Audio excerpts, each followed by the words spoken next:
Okay, get nice and cozy for your bedtime story. Today we're reading The Rat in the Chat by Dr. Snooze.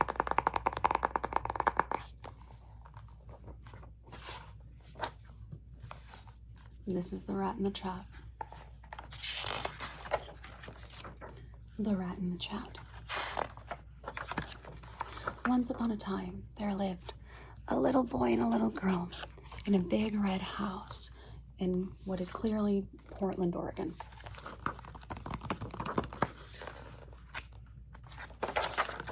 And since it was raining all of the time, they had nothing to do, so they would just stare out the window and watch the little raindrops race one another, while their fish babysat them while their mom wasn't home.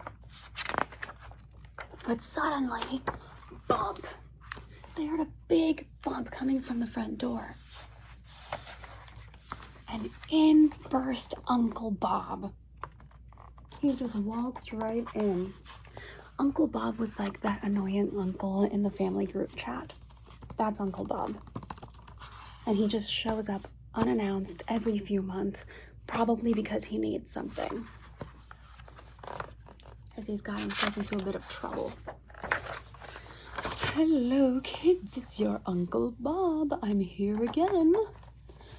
And the fish is already like, not this guy again. But the kids are shocked. They never see Uncle Bob outside of holidays because they've never been home. Whoa, look at my shadow on the book. Whoa. Anyway, because they've never been home while he pulled one of these stunts. They're usually at school.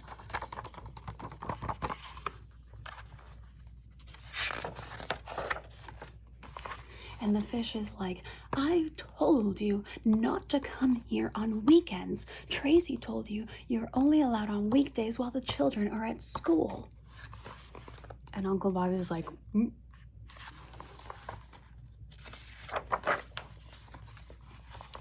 So he grabs the fish and puts him on top of his umbrella. And the fish is like, whoa.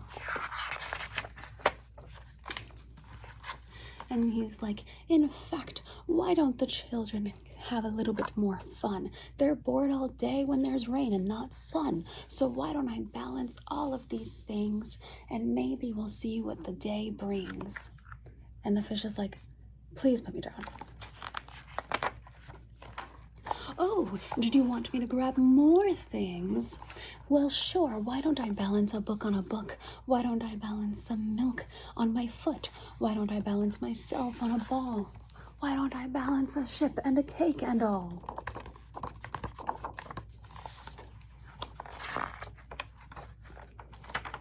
And then the fish is like, put me down. And Bob is like, oh, did you want me to balance some more? Why don't I balance a fan on my tail? Or the cake as big as a whale? Why don't I just hold a random rake? And over here, is that a bird? Not a snake. But little did Uncle Bob know that the fish, where'd it go? That's not a fish, that's cake. That the fish had superpowers, and it got so mad that it whooshed everything off of Uncle Bob, and he fell to the ground. Whoa! And his hat came off, and the rake flew in the air, and the fish is like, whoa, okay, I only got superpowers like 3 months ago, and I'm still learning how to control them, but he says that only in his head because he doesn't want Uncle Bob to know that. And Uncle Bob is like, look what you've done. The cake is ruined and the rake is fucked up. And then the fish is like, first of all, you did that because you were the one balancing all of this crap on you. Second of all, that's not even your rake. That's Tracy's rake. And you took it from her yard on the way in. And the kids are just like,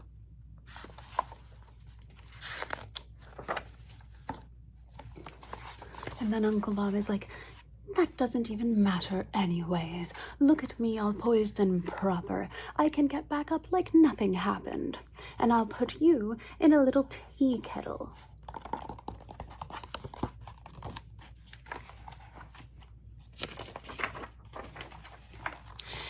children, I also brought a box of toys for you cutie little babies to enjoy.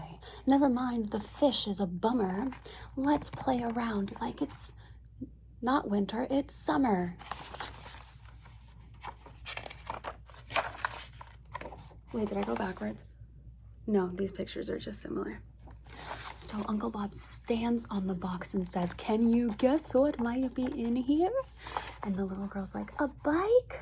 And the little boy is like, "A dollhouse?" And the fish is like, "I literally don't care what's in here. If you could please take this back to your truck. I don't want to deal with this. Tracy's not going to be home for another hour. She's grocery shopping and she left me in charge of the kids. I don't know what you're doing here and I don't know how to get you out. So if you could please just listen to me and leave." But Uncle Bob is like, "No, children, it's not a tall house and it's not a bike. Here we go. It's my two best friends, thing one and thing two. They're here to play with you." And then thing one and thing two are like, as they walk out of the box.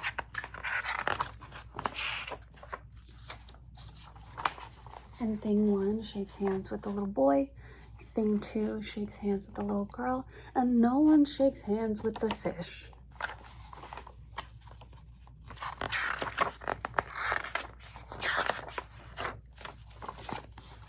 "Oh, little fish, I didn't mean to leave you out. In fact, I'll be your buddy."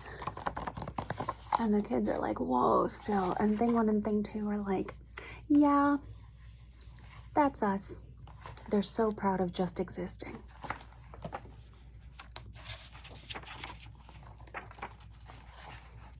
And then thing one and thing two bring in kites into the house.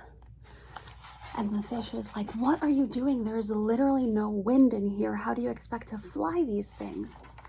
And the cat in the hat is like, "Oh wait, shit, not the cat in the hat." And the rat in the chat, Uncle Bob, is like, "Oh, don't you worry. I bring a gust of wind everywhere I go." It's stinky. So they fly the kites all through the house, making a mess. They knock over not a lamp, oh my God, the picture frame and the sconces and the lampshades and the vase. Oh no!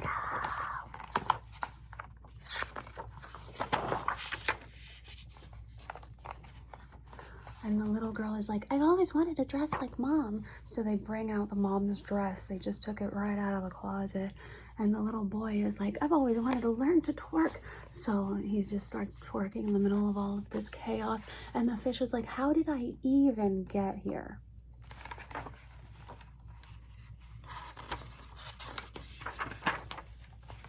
But would you look at that?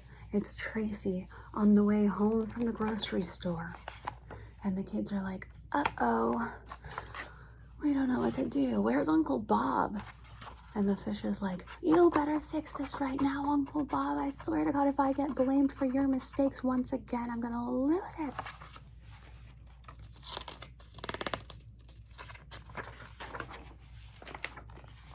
So the fish pours himself out of the little tea thing that he was in while thing runs around still flying a kite because it's all it knows what to do, really. And then the little boy and the little girl are like, "What are we gonna do? What are we gonna do?" And the fish is like, "I don't know. I didn't make this mess. Uncle Bob made this mess, and now I'm gonna have to take the fall for it. I don't understand what's going on, and I'm just lucky that this tea thing had some water in it."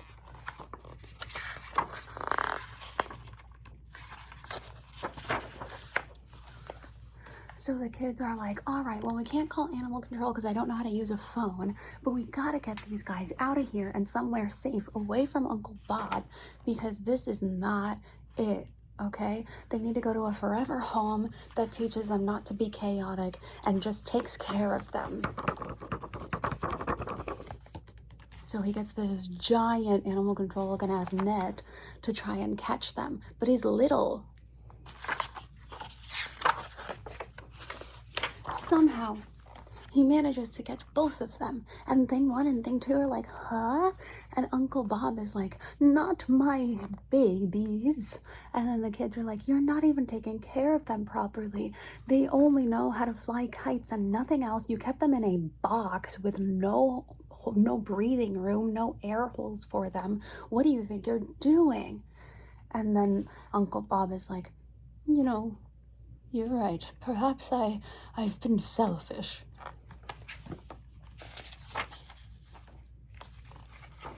But he plays victim and is like, it's fine. I'll take thing one and thing two and in this box with no air holes, and I'll go back to my house and cry while thing one and thing two fly their kites.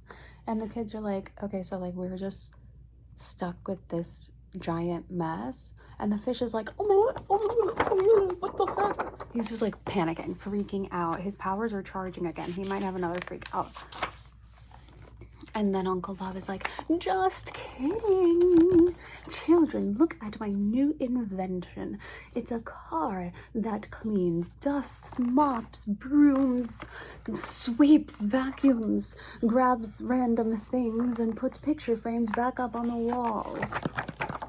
And the kids are like, where are thing one and thing two? What happened to them? And he's like, don't worry, I'll give them to you.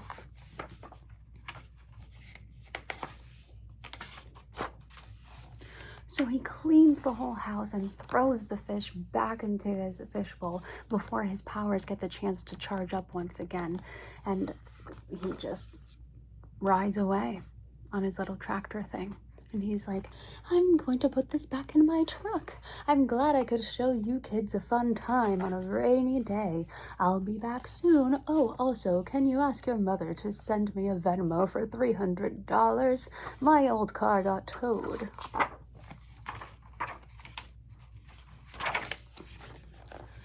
And the kids are like, okay, yeah, sure. Let's just sit here for a second and process everything and calm down. What was that? And the fish is like, here's hoping, and there's no evidence that this crazy uncle came in. But even still, I'm probably gonna tell on him. And then in comes the mom. Hello, kids. Here I am making my grand entrance with one foot in the door and one hand to announce that I, Tracy, am walking into the house.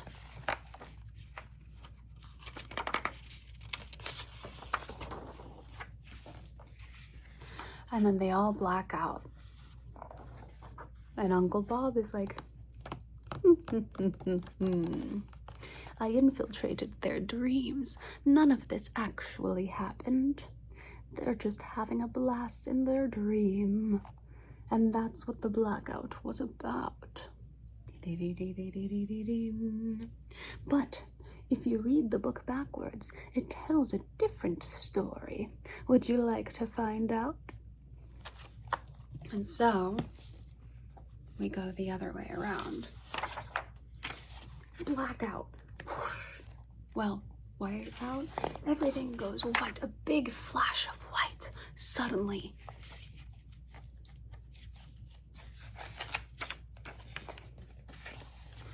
All right, kids, I just want to make my grand exit. Please watch me as I go, with one foot out the door and one hand waving goodbye.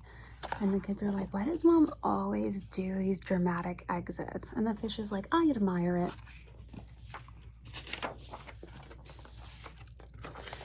Beep, beep, beep, backing up. Uncle Bob is here, kids. Here I am. And Uncle Bob shows up in his new tractor truck. I've decided to bring about chaos. Your mother left a few things at my house, so I'm here to bring them back. She left her tiny broom and her little scooper. She left this photo frame of nothing at all but blue ocean. She left this vase and this entire pile of things. And the kids are like, wow, I thought we lost those things. And then he's like, beep, beep, beep, backing up. I also have a giant box. And the kids are like, wait, I don't even think that these are the things we lost. These are all Mom's things. And the little boy's like, at least there's a kite, I guess.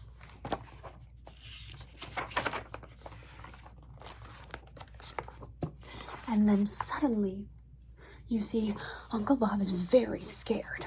Why? Because the evil thing 1 and thing 2 come out, poof, popping out from the ground. But luckily the little boy saw it coming, and with the giant net that Uncle Bob brought, he puts it over them.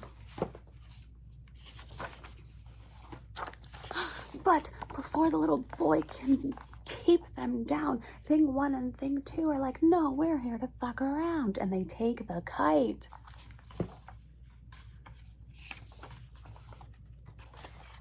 And as they fly the kite, they're like, you know what? This fish looks a little thirsty. So they pour a little bit of water onto the fish. And the fish is like, this is right before the water actually lands on the fish. And the fish is just like talking to them about stuff and has no idea that this water's about to land on them. Whoa, plot twist. In fact, the water didn't just land on him, it scooped him up onto this little tea thing. And he is able to see from this vantage point that the mom is still taking her time walking out to the grocery store. And the kids are like, whoa, she's doing that thing again where she takes like 15 minutes just to cross the driveway. I don't know why she acts like people are watching her in slow motion. And thing 1 and thing 2 are running around, grabbing all of the stuff that Uncle Bob brought back from the house. And they're like, let's put it all back. So maybe they're not as evil as they seemed.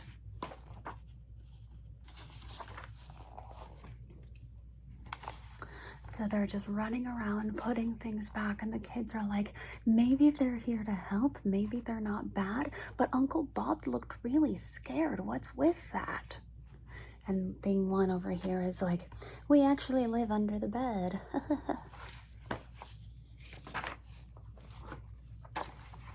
And they continue to put everything back in a very chaotic manner. And the kids are like, did you hear one of them say that they live under the bed? Have they been here this whole time? I'm so confused.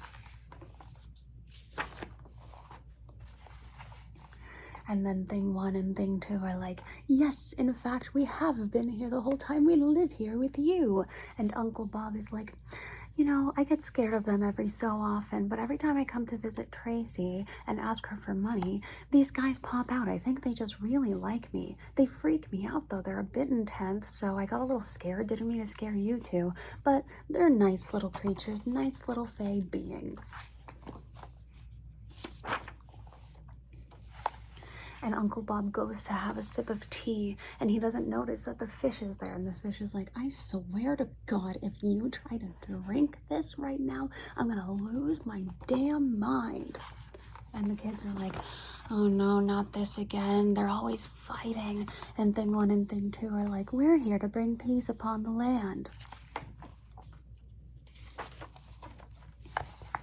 And so the kids shake hands with thing 1 and thing 2 and realize they really aren't so bad. They're peaceful beings that show up whenever the uncle shows up so that they can bring balance to the world. Since the uncle brings chaos, they can bring joy, but they start from the chaos of the uncle so as to not freak him out too much. So they make it look like they're going to mess up the house, but really they're putting everything back.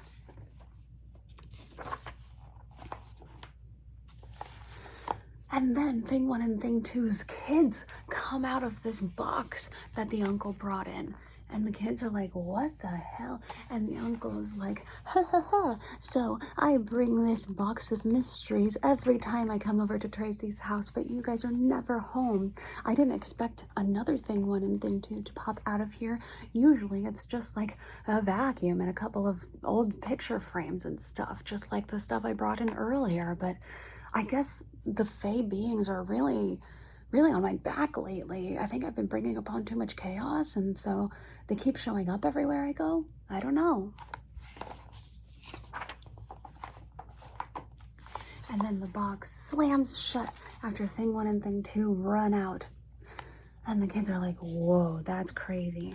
And then Uncle Bob is like, yes, it was definitely all on purpose, and I'm fully in control of this situation and not at all embarrassed.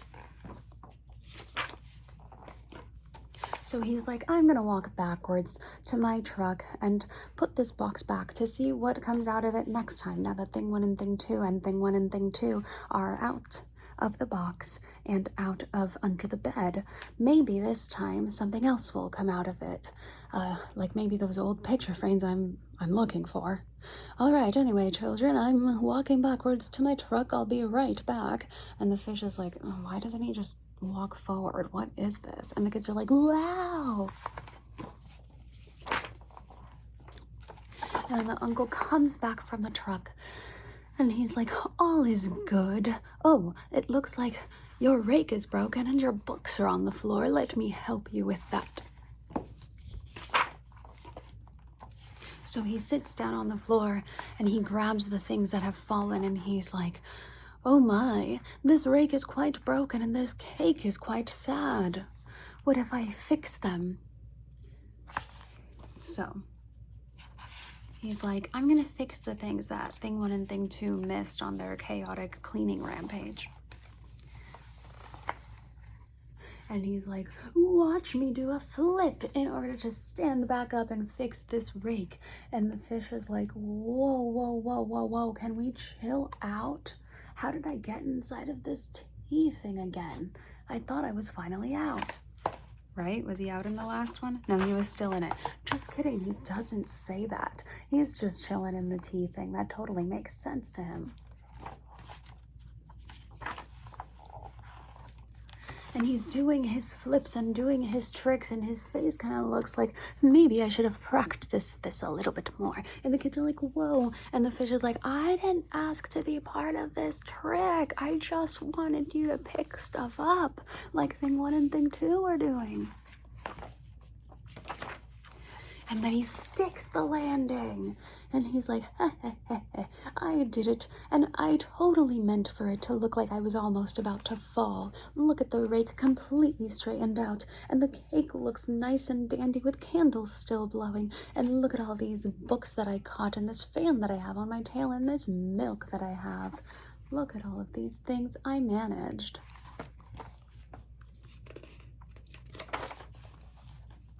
And he slowly starts to telekinetically put some of the things back. So he put the book at the top, he put the little doll that was here, and the fan that was here. He started putting them all back with his telekinetic powers, which is why he was even able to stick the landing on something like this. He's secretly not actually balancing them. He's just using his telekinesis to look like he's balancing them, which is the reason that they fired him from the circus, because they realized he was cheating. This is him putting more stuff back. Or I guess after he had put stuff back.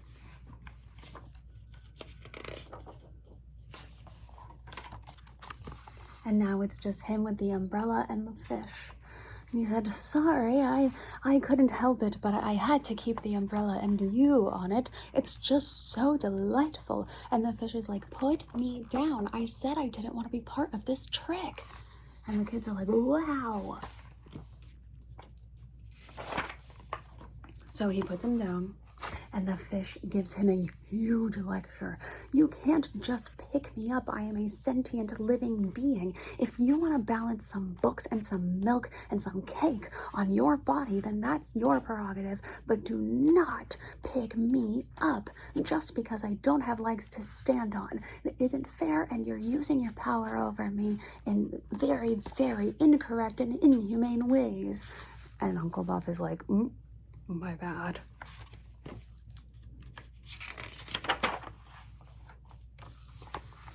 But nevertheless, he gets over it and he gains his composure again and pretends that that didn't hurt his heart and that he doesn't feel a little bit of regret for having done that to the fish. And he's like, well, children, my hat's off to you. I do have to leave now, but please send my hugs and good wishes to your mother, and as well as sending her a Venmo request for $300.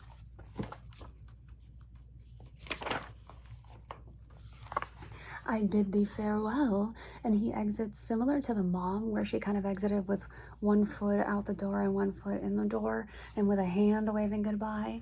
So you can definitely see that they're related. They both do their dramatic exits like that. And of course, he slams the door shut because he's not a very careful guy, as we've learned. And so the kids sit there at the window and watch as Uncle Bob, the rat in the chat, walks down the driveway and into his truck.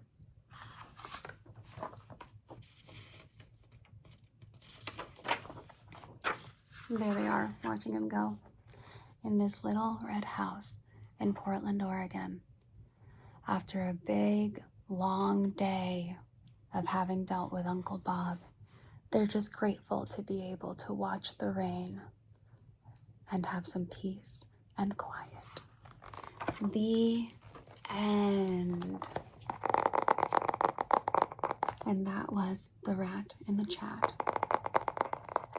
Good night.